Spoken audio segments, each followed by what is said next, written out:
থাকবো না কো বদ্ধ ঘরে, দেখবো এবার জগৎটাকে। এই যে কথাটা, বদ্ধ ঘরে কেউ থাকবো না, দেখবো জগৎটাকে। তো জগৎটাকে দেখতে গেলে আমাদের অনেক বাধা আসে, এটাই স্বাভাবিক। পারিবারিক, সামাজিক, সেখান থেকে পেরিয়ে গেলে দেখা যায় যে স্কুল, কলেজ, কলিগ বা যে কোনো জায়গায় একটা বাধা আমাদের থাকেই। বাধা থাকাটা কিন্তু খুব বেশি খারাপ নয়, তবে বাধাটা কীরকম সেটাই হচ্ছে বিষয়। কোন বাধা আমরা কিভাবে পেরিয়ে আসব, সেই যোগ্যতা, সেই মেধা, সেই বুদ্ধি, সেই ব্যাপারগুলোকে বুঝে নেওয়াটাই হচ্ছে জীবনের যত বাধা আসবে সেটাকে আমরা একেবারেই পেছনে ফেলে সামনে এগিয়ে যাব সুন্দর স্বপ্নের দিকে। শুভ সন্ধ্যা। আমি মুনিরা ইউসুফ মিমি, নেক্সাস টেলিভিশনের লেডিস ক্লাবের নারীদের আড্ডায় আপনাদেরকে জানাচ্ছি আমন্ত্রণ। শুভ সন্ধ্যা। পরিচয় করে দিচ্ছি স্টুডিওতে আমাদের যারা বন্ধুরা আছে তাদের সাথে। শুভ সন্ধ্যা। শুভ সন্ধ্যা। কেমন আছেন আপনারা? ভালো আছি। ভালো আছি, খুব ভালো আছি, আপনাদের দেখে আরও ভালো আছি, ভালোই লাগছে। তবে পরিচয় পর্বেই চলে যাই। Rashida Chowdhury Nilu, advocate, Bangladesh supreme court. ভয় পাচ্ছি আপনাকে দেখে, উকিল মানুষ কি নাকি বলে ফেলে, দুষ্টুমি করলাম। আইনুন নাহার স্বর্ণা, জি আপু, HR coordinator, Holiday Inn Dhaka city centre. সুস্বাগত। এরপরে আছে চক্রবর্তী মেধা দীপমিতা, খুব সুন্দর নাম, ডাক্তার, BDS। লেডিস ক্লাবের নারীদের আড্ডায় আপনাদেরকে সুস্বাগত। ভালো লাগছে। আজকের বিষয় হচ্ছে জীবনের যত বাধা। হ্যাঁ, জীবনের যত বাধা। তো আসলে জীবনে আমাদের বাধা থাকবে, যত পেরিয়ে আসবো একটা বাধা পেরিয়ে আসলে আরেকটা বাধা, 10টা বাধা পেরিয়ে, এছাড়া জীবন না। হ্যাঁ, এটাই আমাদের জীবন।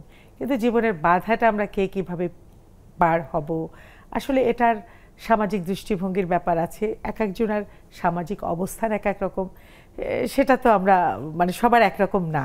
তো আমরা শুরু করি মেধা আপনাকে দিয়ে। প্রথমে আপনার পরিচয়টা তো দিয়েছি, আপনি আপনার সম্পর্কে বলুন।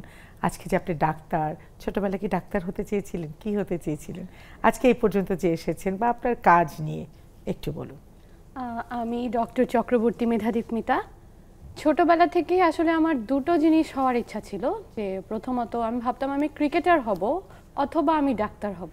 তো সেখানেই যে বাধার কথা আমরা বলছি, প্রথমে আমার শ্বাসকষ্টের সমস্যা, অ্যাজমা হওয়ার কারণে ওই একটা বাধাতে আমি কিন্তু ক্রিকেটারটা হতে পারিনি। তারপর আমার যে দ্বিতীয় ইচ্ছাটা ছিল সেটা শেষ পর্যন্ত পূরণ করতে পেরেছি।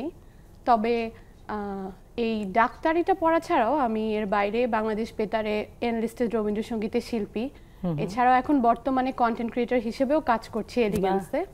তো ডাক্তারির সাথে আসলে এই অন্য জায়গাটায় কাজ করাটা সবসময় একটা কনফ্লিক্ট করে। তো দেখা গেছে পড়তে যখন গিয়েছি ঢাকার বাইরে, সেক্ষেত্রেও সেটা একটা বাধা হয়ে দাঁড়িয়েছে। আবার সেই বাধাটাও খুব সুন্দর সুযোগও আমাকে করে দিয়েছে আমার কর্মক্ষেত্রে। এখনও এভাবেই চলছে। পরবর্তীতে আড্ডায় আরও নিশ্চয়ই আপনাদের সাথে সেই গল্পটা বলা হবে। অবশ্যই আমরা শোনার জন্য খুবই আগ্রহ নিয়ে বসে আছি। সেটের সামনে যারা আছেন তারাও বসে আছে মেধার সেই বাধা এবং বাধা পেরিয়ে আসার গল্প। আইনুন নাহার স্বর্ণা, আপনি তো একটা সিটি সেন্টার, হলিডে ইন, এটার একটা বড় একটা জায়গা আছেন, HR কোঅর্ডিনেটর। খুব কঠিন একটা কাজ, হ্যাঁ, এবং আবার খুব এনজয় করার মতো একটা কাজ। তো আপনার কাজটা নিয়ে বলুন। আপনি কি আপনার ক্যারিয়ার শুরু কি এরকম কাজ দিয়ে, না স্বপ্নটাকে এই যেখানে আছেন এটাই ছিল, নাকি স্বপ্ন মানুষের কিন্তু স্বপ্ন পরিবর্তন হয়, সেগুলো নিয়ে একটু বলুন। আচ্ছা, প্রথমত আমি কখনোই চাইনি একদম ছোটকাল থেকে যে আমি হচ্ছে HR নিয়ে কাজ করব। প্রথমে আমি চাইতাম, এবং আমার ফ্যামিলি, বিশেষ করে আমার চাচা, উনি চাইতেন আমি একজন ব্যারিস্টার হব। সো আমি ওই থ্রো দিয়েই হচ্ছে আগাচ্ছি, পড়াশোনা করছি। বাট একটা টাইমে আমার মনে হচ্ছে না, আমি ব্যারিস্টার হব না, আমি HR রিলেটেড কোনো কিছুতে এঙ্গেজ হব। কারণ আমি পিপল নিয়ে খুব কাজ করতে পছন্দ করি, পিপল এঙ্গেজমেন্টস, এগুলো নিয়ে কাজ করতে পছন্দ করি। সো আমার ওভাবেই হচ্ছে পড়াশোনার প্ল্যান। আমি পড়াশোনা করি হচ্ছে ড্যাফোডিল ইন্টারন্যাশনাল ইউনিভার্সিটিতে। সেখান থেকে আমি সবসময় ট্রাই করতাম যে আমি মানে হোটেল রিলেটেড ইন্ডাস্ট্রিগুলোতে কাজ করার। সো সেভাবে আমার প্রথম জব শুরু হয় হচ্ছে ড্যাফোডিল ইন্টারন্যাশনাল ইউনিভার্সিটিতে। আমার পড়াশোনা শেষ হয় 11 দিনের মাথায়। সেটা শেষ করে সেখানেও আমি হচ্ছে কোঅর্ডিনেটর, প্রজেক্ট কোঅর্ডিনেটর ছিলাম। ডিরেক্ট এইচআর রিলেটেড না, বাট ওইটা মানে রিলেটেড। দেন আমি আস্তে আস্তে করে হলিডে ইনে জয়েন করি। তাহলে আপনার একটা টার্গেট ছিল, সেটা নিয়ে আপনি এগিয়েছেন। আমি সবসময় মানে সুইচ করেননি আপনি? নেভার। এবং আমি জিটিভিতেও কাজ করার সুযোগ পেয়েছিলাম, বাট আমি ওখানে জয়েন করিনি। আমি বলছি না, আমি হোটেলিয়ার হবো, কারণ আমার হাজব্যান্ড একজন হোটেলিয়ার। সো তাদের লাইফস্টাইল, তাদের সবকিছু দেখে ওটা আমাকে খুব অ্যাট্রাক্ট করতো, এবং দ্যাটস ওয়াই আমি হলিডে এখনো আছি। খুব ভালো। তো এই পর্যন্ত যেতে তো অনেক বাধা, অনেক কিছু এসেছে, সেই গল্পে পরে আসব। আমরা ছোট্ট করে আবার যাচ্ছি রাশিদা চৌধুরী নীলু, উকিল মানুষ। হ্যাঁ, বলুন, আপনি কি উকিল হতে চেয়েছিলেন নাকি? প্রথমে আপনাকে ধন্যবাদ জানাচ্ছি আপু, এবং নিক্সাস টিভিকে ধন্যবাদ জানাচ্ছি আমাদেরকে আমন্ত্রণ জানানোর জন্য। আমার কাছে মনে হয় যারা আমরা অনেক দূর পেরিয়ে হয়তো কোনো একটা অবস্থানে যাওয়ার চেষ্টা করছি, তাদের গল্প শুনে হয়তো বা অনেকে অনুপ্রাণিত হবে। আমার গল্পটা আমার বেড়ে ওঠা মফস্বলে, জেলা শহরে। আমি বাবা মার বড় সন্তান, তো যেহেতু আমার কোনো ভাই নাই, ছোটবেলা থেকে অনেক দায়িত্ব কাঁধে নিয়ে বড় হতে হয়েছে। আমি আসলে আইনজীবী হতে চেয়েছিলাম, কিন্তু আমার বাবা মা চেয়েছিল যে আমি একজন ডাক্তার হই। বাবা মার ইচ্ছাতে ডাক্তারি ভর্তিও হয়েছিলাম। তারপর আমি ছোটবেলা থেকে বিতর্ক করতাম, নোয়াখালী জেলা শহর দেখে মনে হচ্ছে ভালো বিতার্কিক ছিলাম। উকিল মানুষ এত নরম, কিন্তু আমার মনে হয় জায়গা মতো সে কঠিন। ঠিক আছে। আর আবৃত্তি করতাম, কালচারাল লাইনে আমি মফস্বলেই বেশ ভালো যুক্ত ছিলাম। আপনি আবৃত্তি করতেন? হ্যাঁ, শুনবো। তো সব মিলিয়ে দেখা গেছে যে শেষ পর্যন্ত আমার ইচ্ছেই সফল হলো। এবং বাধা আসলে মানুষের জীবনে থাকবেই, বাধা পেরিয়ে খুব কৌশলে মানুষকে এগিয়ে যেতে হয়, এটার নামই জীবন। তো সব মিলিয়ে আস্তে আস্তে করে এক সিঁড়ি পার হয়ে কখন যেখানে পৌঁছে গেছি আসলে নিজেও টের পাইনি। আসলে মানে উদ্দেশ্যটা এবং যেটা হয় যে মাইন্ডসেটটা ঠিক রাখলে কখন যে পৌঁছে যাব, এটা একটু আগে আপনি বলছিলেন না আপু, কয় মিনিট কয় সেকেন্ড, এটা কিন্তু বলা যায় না আসলে কখন কোথায় সময় আসলে মানুষকে বলে দেয় সে কোন পথে হাঁটবে। আরেকটা বিষয় হচ্ছে, আমরা যারা আস্তে আস্তে করে হাঁটতে থাকি তাদের জন্য আমার কাছে মনে হয় নিজের কাজটা মনোযোগ দিয়ে করে গেলেই একটা সময় তার গন্তব্যে সে পৌঁছাবেই। সেটাই, সময়ও বলে দেয় না কত দূরে কখন কিভাবে যাব। হ্যাঁ, কাজও ঠিক বলে দেয় না, কিন্তু আসলে দুটোর যখন সংমিশ্রণটা হয়, সবকিছু যখন ব্যালেন্স হয়, ভারসাম্য হয়, তখন বোঝা যায় যে আসলে আমি কোথায় যাচ্ছি, কোন পথে হাঁটছি বা আমার হাঁটা উচিত। তার মানে আমার মাইন্ডসেট ছিল যে আমি এই পথেই আসব। তো আবার ফিরে যাই আমরা মেধার কাছে। আমরা জীবনের যত বাধা, হ্যাঁ, বাধা মানেই তো বেঁধে রাখা নয় দড়ি দিয়ে। বাধা কিন্তু অনেক রকম, বরং কিছু বাধা আছে মেন্টাল ব্লকেজ, যেটাকে আমরা বলি যে ব্লকেজ তৈরি করে দেয়। কেউ কিছু দেখবে না, কেউ জানবে না, কিন্তু আমি জানি সে আমাকে বাধা দিচ্ছে, সে আমাকে আটকে রাখছে, সে চায় না আমি আর এক পা বাইরে দেই। এরকম বাধা কিন্তু সবচেয়ে কঠিন, যেটার কোনো প্রমাণ নাই, কাউকে বলা যাবে না। এরকম কি কোনো বাধা এসেছে জীবনে? আমার বাধার শুরুটা যদি বলতে চাই, তার আগে থেকে আরেকটু গল্প বলে আসতে হয়। সেটা হচ্ছে আমি ক্লাস 4-এ নালন্দাতে ভর্তি হই, ছায়ানটের স্কুল নালন্দাতে। সেখানে এসে আসলে আমি নিজেকে নতুন করে আবিষ্কার করতে পারি, বলা যায় আমার একটা টার্নিং পয়েন্ট লাইফে। ক্লাস 4-এ এসে, ছোট্ট, হ্যাঁ একদম ছোট, তখন ভর্তি হই। মানে ওখানে যাওয়ার পর আমি দেখলাম যে আমি যে সবার সামনে কিছু একটা বলতে পারছি, গান করতে পারছি, অভিনয় করতে পারছি, এত কিছু। গানটা আমার পারিবারিক দিক থেকেই আসা, মার কাছে গান শুরু করেছি 3 বছর থেকে, কিন্তু ভয়েস আর্টিস্ট হিসেবে কাজ করছি, অভিনয় করছি, সবকিছু আমাকে স্কুল থেকে ওরা আমার ভিতর থেকে এটা বের করে আনলো আর কি। তো মেধার যে মেধা আছে, মেধা তখন টের পাইনি, কিন্তু নালন্দা টের পেয়েছে। সেটাই, আমার যত শিক্ষক ছিলেন, সেটা আসলে ওনাদের প্রতি আমি চিরকৃতজ্ঞ সবসময়, যে ওনারা সেটা বের করে আনতে পারলেন। তারপরে কলেজ লাইফেও গেল সেই বিষয়গুলো, আমি কলেজ লাইফেও কাজে লাগিয়ে খুব ভালো মতোই কলেজটা শেষ করলাম। তারপর যখন আমি মেডিকেলে ভর্তি হলাম, আমি কুমুদিনী উইমেন্স মেডিকেল কলেজ থেকে পাশ করেছি, সেটা টাঙ্গাইলে। ছোটবেলা থেকে ঢাকায় বড় হয়ে এবং টাঙ্গাইলে মির্জাপুরে আমার একদম পুরোটাই, আমি ছোটবেলা গেছি ওখানে। আচ্ছা আচ্ছা, খুবই মানে জায়গাটা খুবই সুন্দর, কিন্তু একদম আমার একদম পুরো লাইফস্টাইলটাই না বদলে গেল, কারণ শহরে বড় হয়ে অভ্যস্ত, ওখানে গিয়ে একদম অন্যরকম পরিবেশ, অন্যরকম পড়াশোনা, হল লাইফ, আর আমি একটাই মেয়ে আমার মা বাবার, খুবই সিস্টেমেটিক। সেখানে গিয়ে দেখা যাচ্ছে প্রথমে আমি গান প্র্যাকটিস করতে পারছি না, ছবি আঁকতে পারছি না, কিছু করতে পারছি না। সেই জায়গাটাকে মানে আমি মানাতে আমার খুব কষ্ট হয়েছে যে আমি সবকিছু মানে আমি বাদ দিয়ে শুধু পড়ছি, সারাদিন পড়ছি, আমি কোথায়। তো একটা সময় গিয়ে মনে হলো যে না, আমি এটাই কাজে লাগাবো। তো আমার সুযোগও আসলো, একটা নবীন বরণে আমাকে ওরা উপস্থাপক হিসেবে সেখানে সিলেক্ট করলো। যদিও উপস্থাপনার আমার এর আগে অভিজ্ঞতা ছিল না, তো আমার বন্ধুরা, আমার শিক্ষকরা সবাই মিলেই সেটা ঠিক করার পরে ওই যে সেখান থেকে শুরু হলো। এখন কুমুদিনীতে পড়াশোনা তো সবাই করে, সবাই ডাক্তার হচ্ছে, সবাই ভালোভাবে করছে, কিন্তু আমাকে আলাদা করে চেনার কারণ কিন্তু উপস্থাপনা, গান, অভিনয়, হ্যাঁ, মানে সেই যেটা বাধা এসেছিল আমি চেষ্টা করেছি সেটাকে কাজে লাগিয়েই নতুন করে আরেকটা শুরু করতে। দারুণ লাগলো শুনতে। আইনুন নাহার, স্বর্ণা, বলেন আপনার বাধা জীবনে কি কি এসেছিল, যদি অকপটে বলা যায়, এবং সবচেয়ে যে বাধাগুলো মানে পার হয়ে আসার গল্পটাও আমরা শেষের দিকে শুনবো, ভীষণ জরুরি, যা শুনে মানুষ খুবই অনুপ্রাণিত হবে। জি, ধন্যবাদ আপু। অ্যাকচুয়ালি আমি যদি এখন হয়তো বা আমি 1 মিনিট 2 মিনিটে বলে শেষ করে ফেলো, বাট সেটা অনেক বছরের গল্প, পার্টিকুলার ওই টাইমটা আমি যখন স্পেন্ড করে এসেছি, সো ওই টাইমটা আসলে কাউকে বোঝানোর মতো না। আমি যদি আমার বাধার কথা বলি, আমার ফ্যামিলিতে সবাই গভর্নমেন্ট জব হোল্ডার এবং তারা খুব ভালো ভালো পজিশনে আছেন। আমার মাও ভালো জব করেন, এবং আমার ফ্যামিলি থেকে ওই সময় আমি যখন ইউনিভার্সিটিতে ভর্তি হই, আমি একজন ফার্স্ট ওয়ান ছিলাম যে কিনা প্রাইভেট ইউনিভার্সিটিতে পড়বে। আচ্ছা, সো সেটা নিয়ে হচ্ছে ফ্যামিলিতে অ্যাজ ইউজুয়ালি কিছু ইস্যু থাকে, সো ওগুলো ওভারকাম করে, এবং ওই টাইমে আমার পাশে আমার মা, ওভারকামটা মা ছিলেন বলে পাশে আমার মা ছিলেন সবার আগে, এবং উনি না থাকলে হয়তো বা আমি আজকে এখানে বসে থাকতে পারতাম না। আমার মা, আমার বোন এবং আমার একজন আঙ্কেল ছিলেন, আমার ফুপা, ওই 3টা পার্সন আমাকে খুব করে সামনের দিকে এগিয়েছেন। এবং আমার মনে আছে তখন আমার মা একা আমাকে নিয়ে ঢাকায় আসেন, ড্যাফোডিলে আসেন, আমাকে ভর্তি করে দিয়ে আমরা বাসায় যাই। তো সেখান থেকে স্ট্রাগলটা শুরু। আমি পড়াশোনা করি, চারপাশে মানুষের তো অনেক কথা থাকে। একটা টাইমের পর আমি ফিল করি যে আমি আমার রিলেটিভস বা কাছের খুব মানুষদের থেকে আমি একটু আইসোলেটেড হয়ে গিয়েছি। হ্যাঁ, তারা একটু নেগেটিভলি নিচ্ছে আমাকে, আমি প্রাইভেট ইউনিভার্সিটিতে পড়ছি, কালচার ইত্যাদি ইত্যাদি।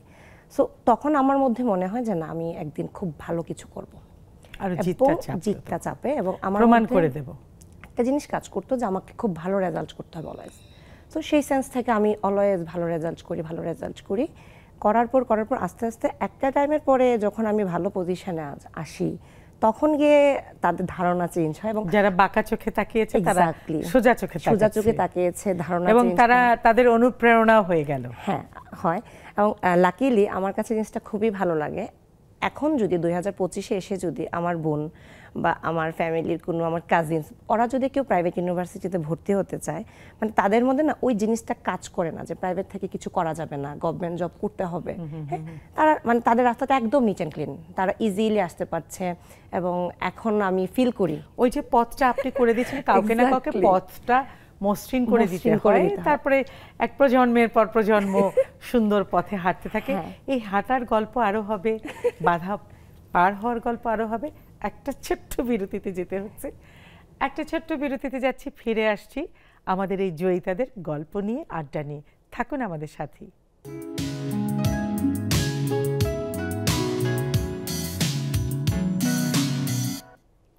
একটা কবিতা আছে না, বুঝলেন তো, একটাই জীবন।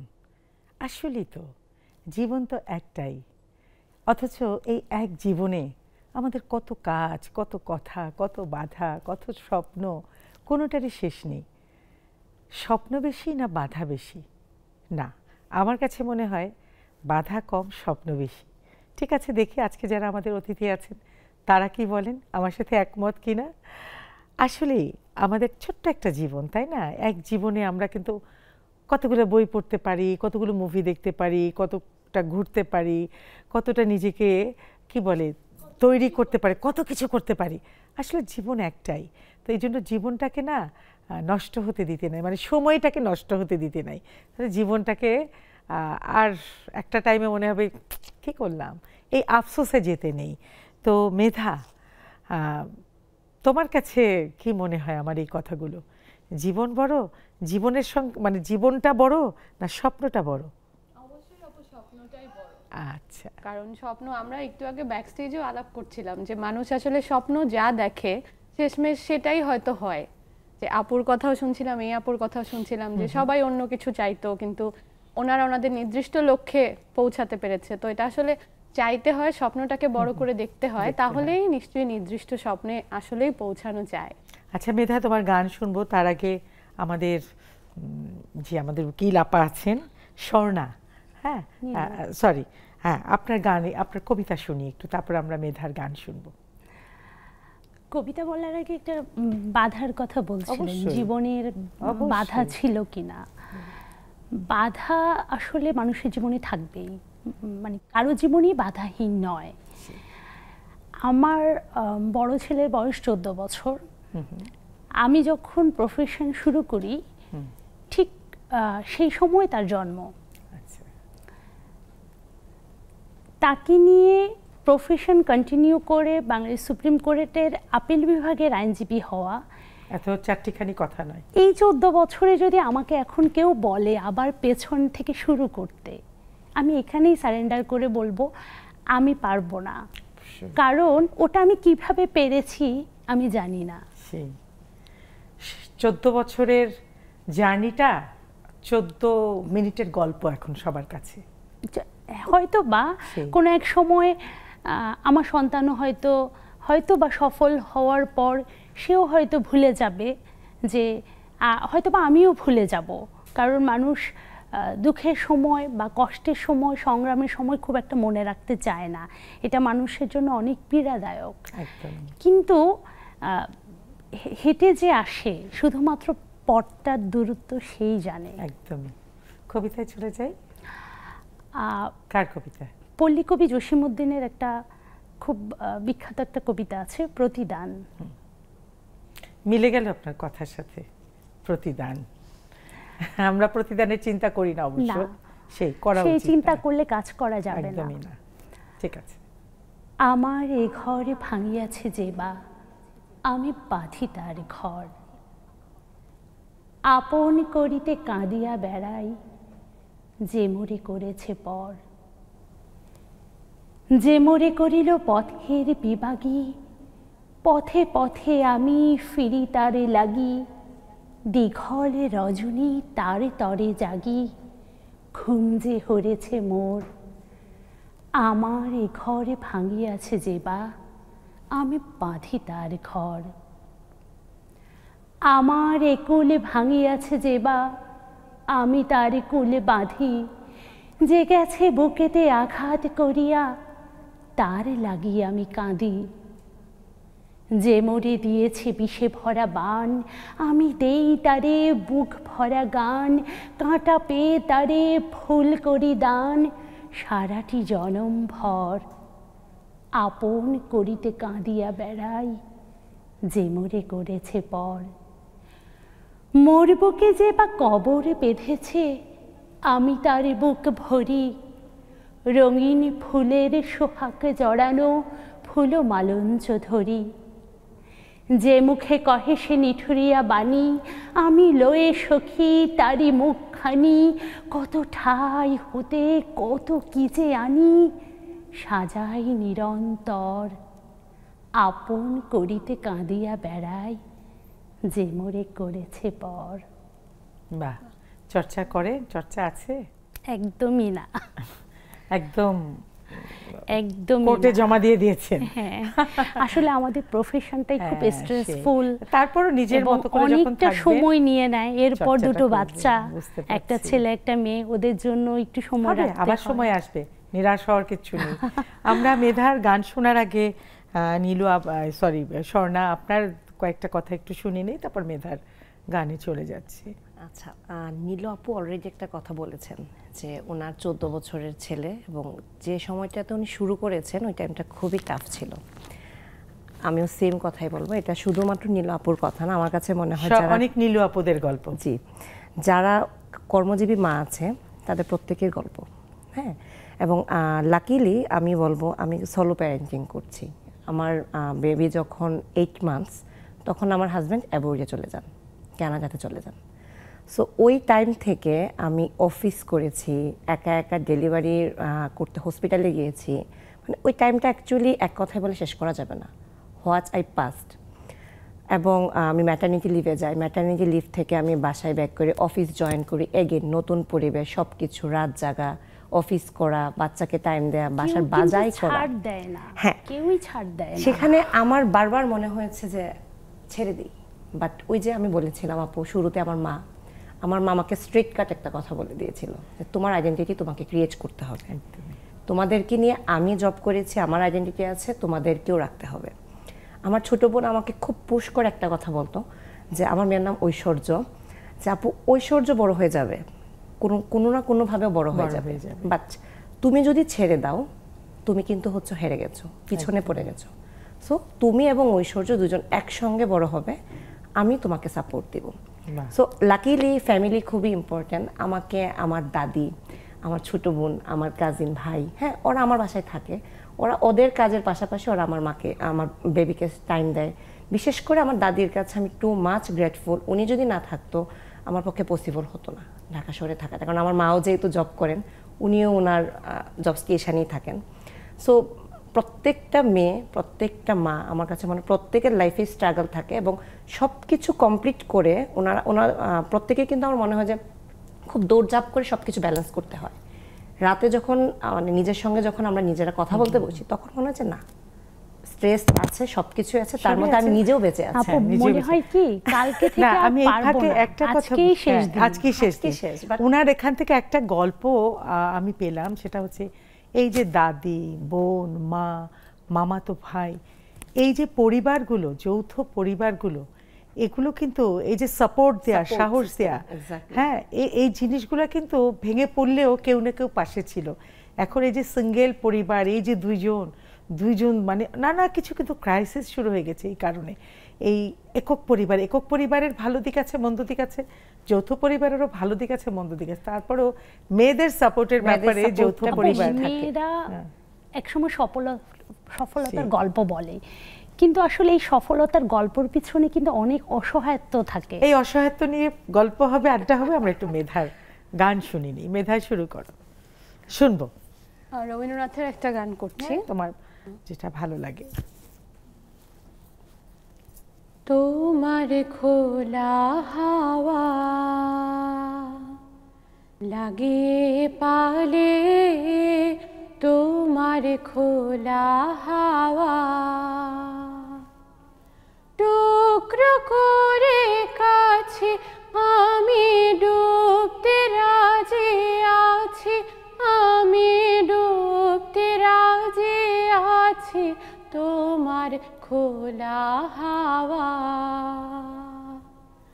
লাগে পালে, তোমার খোলা হাওয়া লাগে পালে, তোমার খোলা হাওয়া। বাহ, অসাধারণ। ডুবতে রাজি আছে, ভিজতে রাজি আছে, তারপর কোনো বাধা মানবে না, হ্যাঁ সে বেরিয়ে যাবে। গানের মধ্যে আমরা অনেক কিছু খুঁজে পাচ্ছি। একটা ছোট্ট বিরতিতে যাবার আগে এই যে আমাদের জুমের বন্ধুরা চলে এসেছে, তাদের সাথে একটু পরিচিত হয়ে নিই।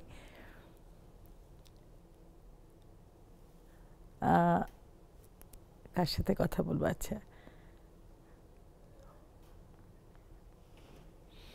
আচ্ছা আসুক ওনারা একে একে, আমরা একটা বিরতিতে যাচ্ছি, বিরতি থেকে ফিরে এসে আড্ডা হবে তাদের সাথেও। একটা ছোট্ট বিরতিতে যাচ্ছি, ফিরে আসছি খুব শীঘ্রই, থাকুন আমাদের সাথে।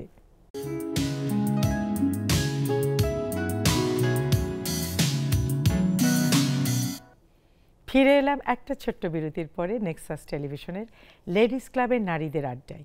এই যে আজকে জুমের যে বন্ধুদের আপনারা দেখছেন, নারী বন্ধুদের, এরকম কিন্তু আপনারাও এরকম জুম আড্ডায় চলে আসতে পারেন। টেলিভিশন স্ক্রিনে দেওয়া আছে আমাদের জুমের আইডি, পাসকোড। তো চলে যাচ্ছি জুমের বন্ধুদের কাছে, তারা অধীর আগ্রহে বসে আছে, তাদের সাথে একটু গল্প হোক। সুরমা আপা, শুনতে পাচ্ছেন আমাকে?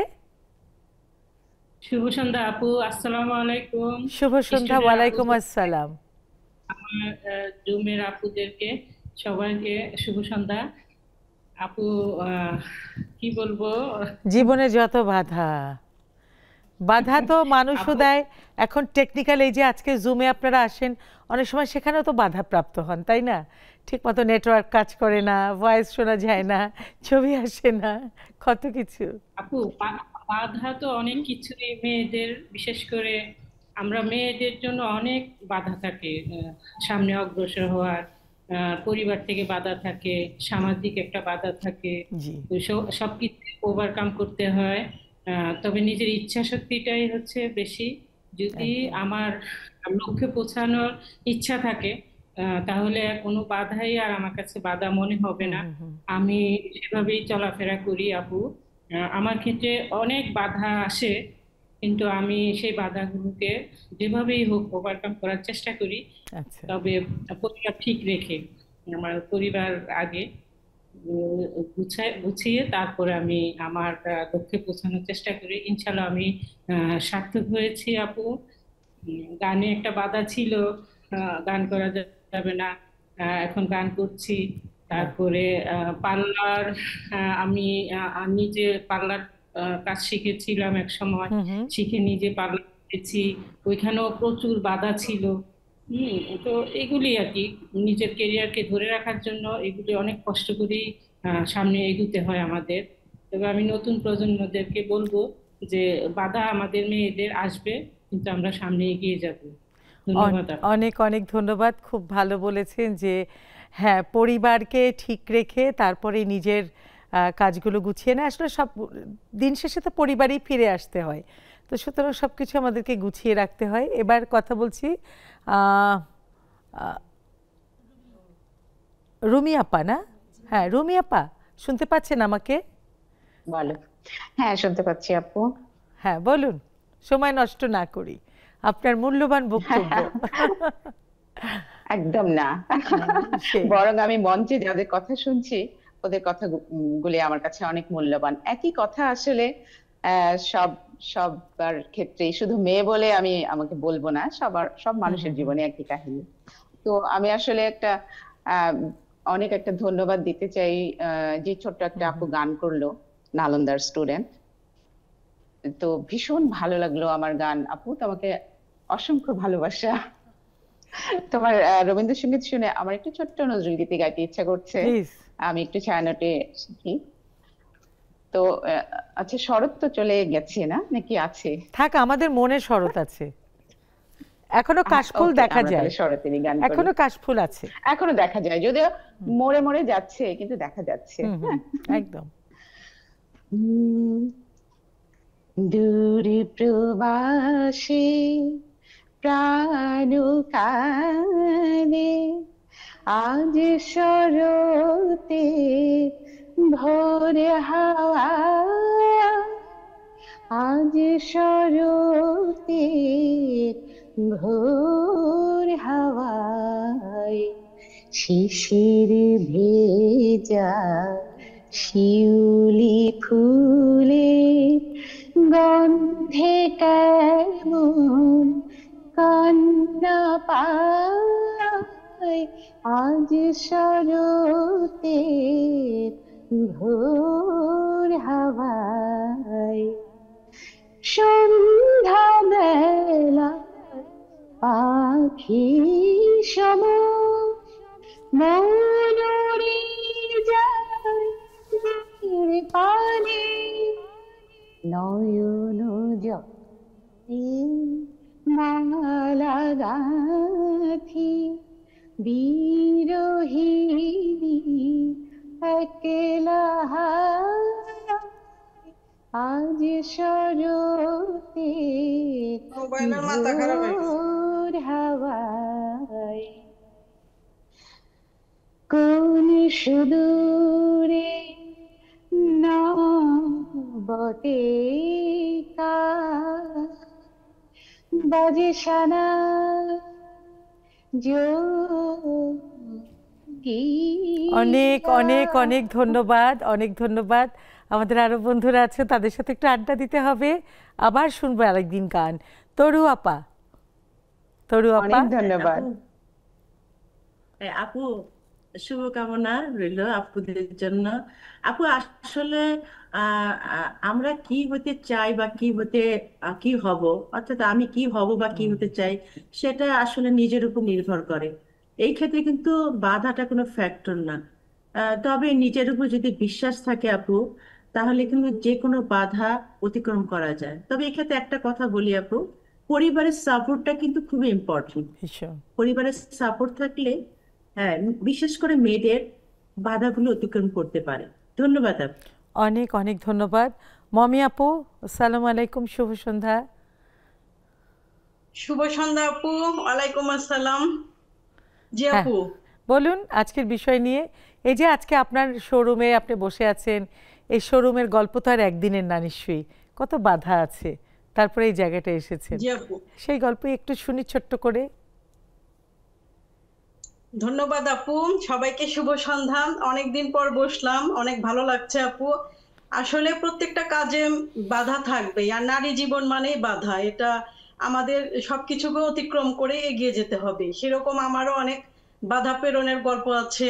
অনেক কষ্ট করে, অনেক ত্যাগ তিতিক্ষা সবকিছু অতিক্রম করে আপু আজকে 17 বছর ধরে আমার এই বিজনেস লাইফ, উদ্যোক্তা লাইফ এভাবেই চলছি। এবং আমি চাই যে সততার সঙ্গে এগোবো এবং পরিশ্রম করব। সবকিছুর মূল উদ্দেশ্যই আপু আমি মনে করি পরিশ্রম। পরিশ্রম ছাড়া কোনো সফলতাই অর্জন করা যায় না। প্রত্যেকটা নারীকেই এভাবে আমার মনে হয় পরিশ্রম করে করে এগিয়ে যেতে হবে, তাহলেই সফলতা সম্ভব।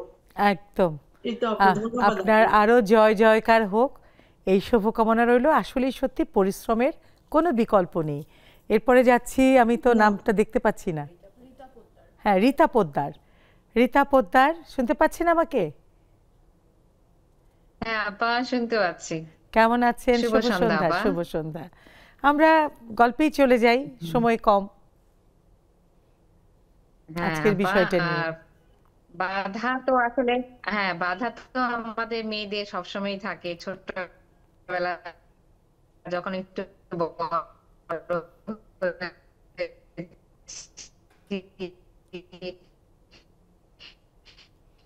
ও, আমরা আবার পরে আসবো। আপনার সাউন্ডে প্রবলেম আছে, শুনতে পাচ্ছি না, এটাও একটা বাধা। এই যে কথা বলতে পারছেন না, টেকনিক্যালি আপনাকে বাধা দিচ্ছে।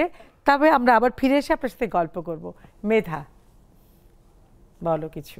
এই যে ওনাদের যে এত কথা শুনলে, বলে পরিশ্রমের বিকল্প নাই, অনেক কিছুই বললেন। হ্যাঁ, ওনাদের সবার কথা শুনে আপুরাও বলছিলেন পরিবারের একটা কথা বারবার আসছে, সেটা আপুরা আমার থেকে অনেক দূর আসলে এগিয়ে গিয়েছে ব্যক্তিগত জীবনে এটা তাদের। শেখার আছে। হ্যাঁ, আমিও হ্যাঁ, শিখছি এই জন্যই সবার তোমাকে আমি বলেছি যে কি শিখলে। সবার থেকেই শিখছি। তো পরিবারের কথাটা যেটা না বললেই নয়, আমারও কিন্তু ওই যে যেটা হয় যে ডাক্তার হলে শুধু ডাক্তারই করবে, একটা ডাক্তার এত দিকে কেন যাবে, মানে যেটা আমি প্রতিদিনই প্রায় শুনি যখন কেউ দেখে কোনো কন্টেন্ট দিচ্ছি।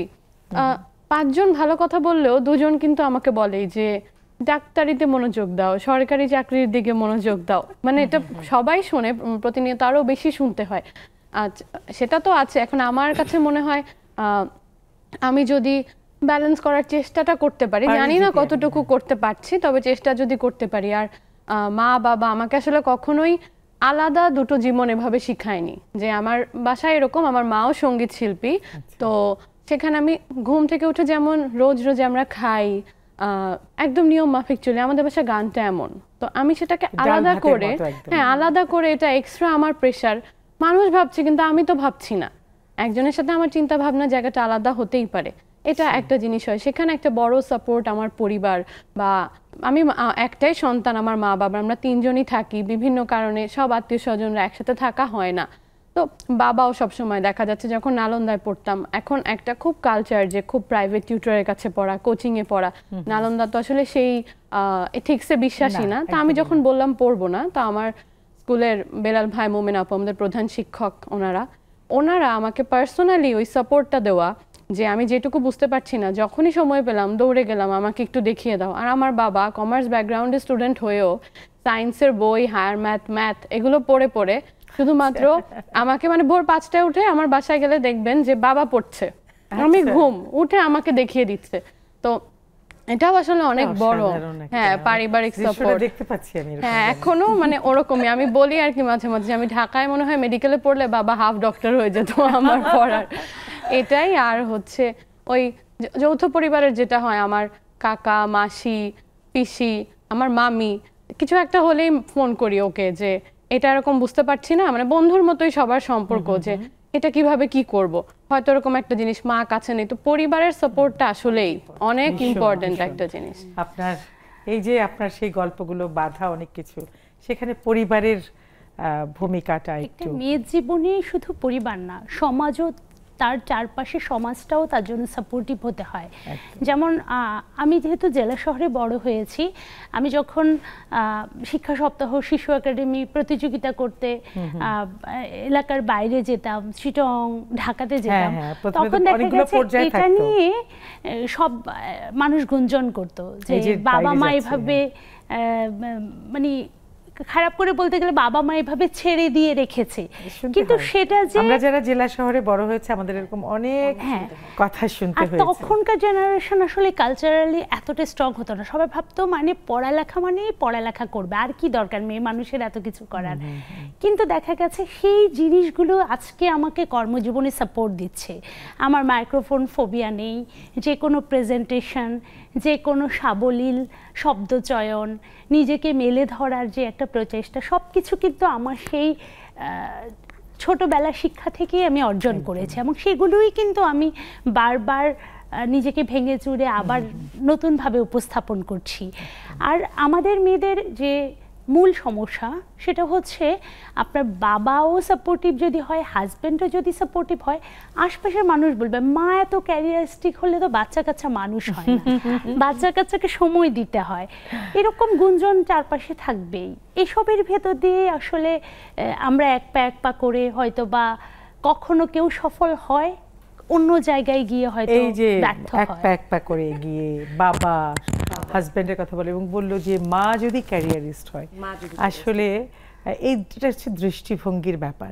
অনেকটা পরিবর্তন হয়েছে, আমরা কিন্তু বললে ভুল হবে যে পরিবর্তন হয়নি। এখন আমিটা অনেকটা কমে গেছে, আছে সমাজে আনাচে কানাচে এখনো অনেক কিছু আছে। আগে যত মেয়ে চাকরি করতো বা পেশাজীবী ছিল, এখন কিন্তু অনেক বেড়ে গিয়েছে।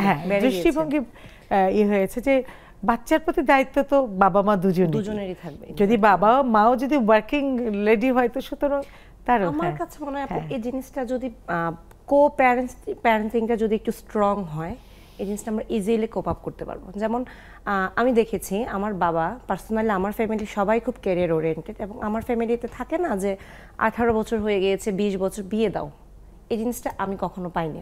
আমার বাবা অলওয়েজ মানে গো অ্যাহেড।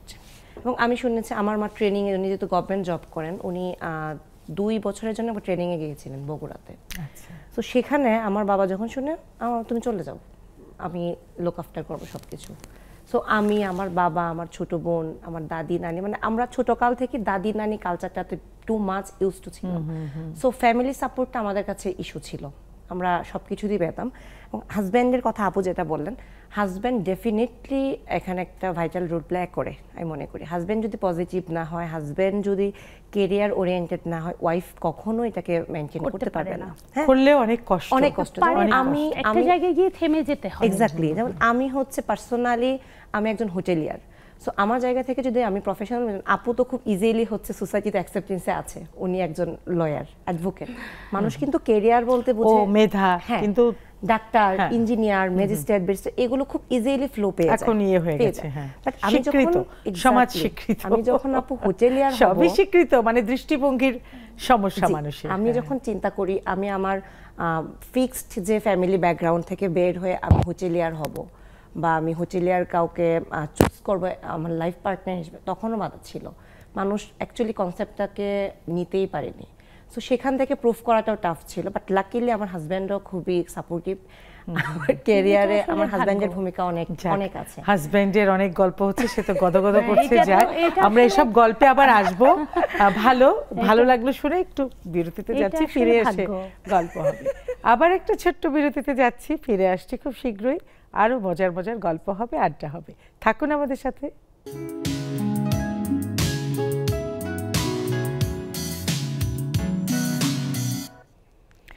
আজকে যারা এই অতিথিদের এবং আমাদের জুমে যারা আছেন তাদের এই বাধা পেরিয়ে আসার গল্প আপনারা শুনছেন বা শুনছিলেন, নিশ্চয়ই অনেক কিছু খুঁজে পেয়েছেন। কিছু তো একটা কাজে লাগবে, তাই তো? আমরা বাধা তো পার হবই, কিন্তু পার হলেই কিন্তু হলো না, সেটাকে ধরে রাখাও কিন্তু আরেকটা ব্যাপার। যাই হোক, যাচ্ছি, আমাদের একদম শেষ দিকে চলে আসছি, গল্প জমে উঠেছে। তো আমরা জুমে পরে যাই, আমাদের গল্পটা শেষ হোক। হাজবেন্ডের কথা বলছিলেন। জি, হাজবেন্ডের কথা বলছিলাম। আমার কাছে মনে হয় যে আপনাকে যদি আপনার হাজবেন্ড একটু যদি মেন্টাল সাপোর্ট দেয়, আমার মনে হয় আপনি অনেক কিছু করতে পারবেন। একদম। হ্যাঁ, তো লাকিলি আমার হাজবেন্ড আমাকে অ্যাকচুয়ালি অনেক সাপোর্ট দেয়। আমার লাইফে অনেক বাধা এসেছে, সামটাইমস আমার মনে হয়েছে আমি ছেড়ে দিব, বাট আমার husband never give up, never give up. হ্যাঁ, নেভার গিভ আপ। সো ওই যে সাপোর্ট সিস্টেমটা আমাদের ক্রিয়েট হয়েছে, বিশেষ করে, এবং আমার বাবা লাইক, তুমি কেন করবে না, এটা তোমাকে করতে হবে। হ্যাঁ, নিজের একটা আইডেন্টিটি থাকবে। আমার বাবা যখন আমি শুনি ওভার দ্য ফোনে বলে, হ্যাঁ আমার মেয়ে তো এটা করছে, এটা করছে, আমার খুব ভালো লাগে জিনিসটা। তো মেধা, এই যে দুই পাশের এত গল্প শুনছো, তোমাকে তো আমি কোনো প্রশ্ন করতে পারছি না, তোমার কি খবর? আমিও আপুদের কথা শুনে আসলে ভাবছি যে সবাই এত হাজবেন্ড নিয়ে কথা বলছে, আমাকে জিজ্ঞেস করলে আমি কি বলবো। তো এটাই আপুদের কথা শুনেও এটাই আসলে বুঝতে পারছি, বা আমারও যেখানে আমি সামনে ঘর বাঁধবো বা থাকবে, তার ক্ষেত্রেও আসলে আমিও চাইবো যে এমন একটা সাপোর্টিভ মানুষই থাকুক যে সবকিছুতে আমাকে সাপোর্ট দিচ্ছে। এসেছে তোমার জীবনে সেটা আপু আছে, আর সেখানেও মানে আমি খুবই সাপোর্টিভ একটা মানুষই আসলে পেয়েছি, যে আমাকে সব দিক থেকেই সাপোর্ট দেয়, যে এই শুধু একটা দিকেই থাকো সেই ব্যাপারটাতে ফোকাস আসলে করে না আর কি। না, আমার থেকে ওরই উৎসাহ বেশি সবকিছুতে। খুবই ভালো লাগলো শুনে। অনেক দোয়া, শুভকামনা, তোমার স্বপ্ন, তোমার সবকিছু যেন সুন্দরভাবে হয়। আসলে বললাম না যে আমরা কষ্ট করেছি, আমাদের মায়েরা আরো কষ্ট করেছে, তাদের মায়েরা আরো কষ্ট করেছে, এভাবেই পথগুলো মসৃণ হচ্ছে এবং সেভাবেই সুযোগ সুবিধাগুলো, হ্যাঁ, স্ট্রাগলগুলো কমে যাচ্ছে। গল্পটা হয়তো ভিন্ন, স্ট্রাগল সবার লাইফেই থাকে। একদম। নীলু? আমার হাজবেন্ড আর আমি একই প্রফেশনে, অবশ্যই সাপোর্টিভ না হলে তো এই পর্যায় পর্যন্ত আসতে পারতাম না। আর আমার বাবাও অনেক বেশি সাপোর্টিভ ছিল। তাছাড়া মফস্বলে কালচারাল লাইনে ঢাকা পড়তে আসা, সবকিছু মিলিয়ে গল্পগুলো মুখস্থ। বাবার জন্যই বাবা চাইতো, আমরা 3 বোন, আমাদের যেহেতু কোনো ভাই নেই, আমার মেজ বোন ডাক্তার, ছোট বোন অস্ট্রেলিয়াতে থাকে, সেও MBA কমপ্লিট করে অস্ট্রেলিয়াতে গিয়েছে। তো সব কিছুই আসলে আমার বাবা এবং মায়ের স্যাক্রিফাইসের কারণেই সম্ভব হয়েছে। এবং বিয়ের পর হাজব্যান্ডের কাছ থেকেও সেই সেম স্বাধীনতা, সেম সাপোর্ট পেয়েছি। এই জন্যই হয়তো এতদূর তবে যে যা আসতে পেয়েছেন, আমি একটা কথা বলি ছোট্ট, এই পাওয়াটা অর্জন। কেউ কাউকে কিন্তু সেদে কিছু দেয় না, এই পাওয়াটা অর্জন, আপনার পরিশ্রম, আপনার অর্জন, এবং ডিজার্ভ করেন। তারপরেও আসে অনেক বাধা। আমাদের কয়েকজন বন্ধু চলে আসছে জুমে, একটু গল্প করি। রীতা পোদ্দার, ঠিক হয়েছে সাউন্ড? হ্যাঁ, আপনারা শুনতে পাচ্ছেন? হ্যাঁ হ্যাঁ, প্লিজ বলুন। আপনাকে তো বাধা দিয়েছে টেকনোলজি, বললাম যে আপনাকে টেকনোলজি বাধা দিয়েছে একটু আগে, বাধাটা পেরিয়েছেন আপনি, যাক। হ্যাঁ আপা, আরেকটা বাধার কথা বলি। আপনি যখন চায়ের ভিডিওগুলি দেন, চা খাওয়ার, খুব সুন্দর সুন্দর কেটলি কিন্তু আপনার চায়ের টিপট গুলি, তো আপনার বাসায় চা খেতে যাওয়া একটা বাধা বিশাল, দেখতে যাব, এত মজা হয়। সুস্বাগতম, সুস্বাগতম। আজকে আমি এখানেই বলে ফেলি যে আমার একটা প্ল্যান আছে, একবার করেছিলাম এরকম, কিছু কিছু বন্ধু বেছে নিয়ে আমি তাদেরকে নিয়ে চা খাবো, আমি তাদেরকে চা বানিয়ে খাওয়াবো ইনশাল্লাহ। আর কিছু? অনেক ধন্যবাদ আপা। আচ্ছা, মিষ্টি আপাকে দেখেছিলাম চলে গেছে। নার্গিস আপা, আসসালামু আলাইকুম, শুভ সন্ধ্যা। ওয়ালাইকুম আসসালাম ওয়া রাহমাতুল্লাহি ওয়া বারাকাতুহু। চা খাওয়ার কথা শুনে তো মনে হচ্ছে যে সত্যি আমরা যে হবে হবে ইনশাল্লাহ। ওই যে বলে না, মন থেকে চাইলে নিশ্চয়ই হয়, হবে, খুব শীঘ্রই হবে ইনশাআল্লাহ। হ্যাঁ, ওটাতে কোনো বাধা থাকবে না আশা করি। এখন নার্গিস আপা, আপনার বাধার কোনো গল্প আছে, একটু ছোট্ট করে বলবেন? বাধা বাধা তো থাকবেই, জীবনটা মানেই তো বাধার সম্মুখীনে তারপরে সেদিকে জয় করে এখানে চলে আসা। এখন একটা বাধার কথাটা বলি, যে ছোটকালের কথাই, তখন খুব কবিতা আবৃত্তি করতাম। হ্যাঁ, আর যেখানে কবিতা আবৃত্তি করতে যেতাম সেখানে আমি ফার্স্ট প্রাইজটা নিতাম। তা এখন এই জন্য এখন আমার সার্কেলটাতে, মানে স্কুল সার্কেলে সবাই বলতো যে ও তো এটাতে কি বলে ফার্স্ট প্রাইজ আনবেই, তা ওরটা নাম। কিন্তু বাসা থেকে আমার অ্যালাউ ছিল না। আব্বা তো কিছুতেই মানে আমাকে কোথাও পাঠাবে না, স্কুল ছাড়া কোথাও যেতে দিবে না অন্য কোনো জায়গায়। তা আম্মা খুব মানে না না ও যাক, ও তো ফার্স্ট প্রাইজ তো নিয়ে এখানে হলো, এখন সে স্কুল করছে, এখন সে উপজেলাতে যাবে, যে কেন যাবে না, ঠিক আছে উপজেলাতে গেল, তাই জেলাতে যাবে, না না কেন জেলাতে যাবে না, অবশ্যই যাক। আম্মা খুব মানে ইয়ে করতো, সাপোর্ট করতো। কিন্তু যখন আমি ধরেন যশোরে যাব বা খুলনাতে যাব বা ঢাকাতে যখন আসব, তখন আমাকে আর আব্বা তো ছাড়বে না। এখন আমি কি করব, যে খুলনাতে কিভাবে যাব, কিভাবে যশোর যাব। আম্মা বলে কি ঠিক আছে, শেষ পর্যন্ত বাধা পেরিয়েছেন নার্গিস আপা, আমাদের হাতে খুব কম সময়, বাধা পেরিয়েছেন। যাক, অনেক অনেক শুভকামনা। আমরা আবার আড্ডা হবে, গল্প হবে। আপনাদের কাছ থেকে আজকের মতো বিদায় নিচ্ছি, আসলে হাতে খুব কম সময়। ছোট্ট ছোট্ট করে তারপরে আমরা ওর গান শুনে বাড়ি ফিরে যাব, খুব ছোট্ট করে, কাউকে কিছু বলার থাকে। আমি আসলে বলতে চাই সব মানুষের উদ্দেশ্যে, বিশেষ করে মেয়েদের উদ্দেশ্যে, যে নারী হিসেবে জন্ম তোমার, কর্মই তোমার সেবা, পৃথিবীর বুকে শ্রেষ্ঠ তুমি, অবহেলা করে কেবা। সো নিজেকে নিজের মেলে ধরতে হবে, নিজের জন্য নিজেকে বাঁচতে হবে এবং বাধাকে অতিক্রম করতে হবে। ধন্যবাদ সবাই। খুব ছোট্ট করে আমি গান রেডি রাখো। আমি বলবো যে কোনো মানুষকেই কেউ হারাতে পারে না, কেউ বাধা দিয়ে রাখতে পারে না, যদি মানুষটা নিজেকে প্রচণ্ডভাবে ভালোবাসে। কে আমাকে ভালোবাসলো, কে আমাকে সহযোগিতা করলো, কে আমাকে সাপোর্ট দিল, এই সব কিছু ভুলে যেতে হবে। নিজেকে প্রচণ্ডভাবে ভালোবাসতে হবে এবং সম্মান করতে হবে। নিজের কাজটা নিজের কাছে নিজে সৎ থাকতে হবে, একদম নিজের কাজটা নিজে নিয়ম করে করতে হবে।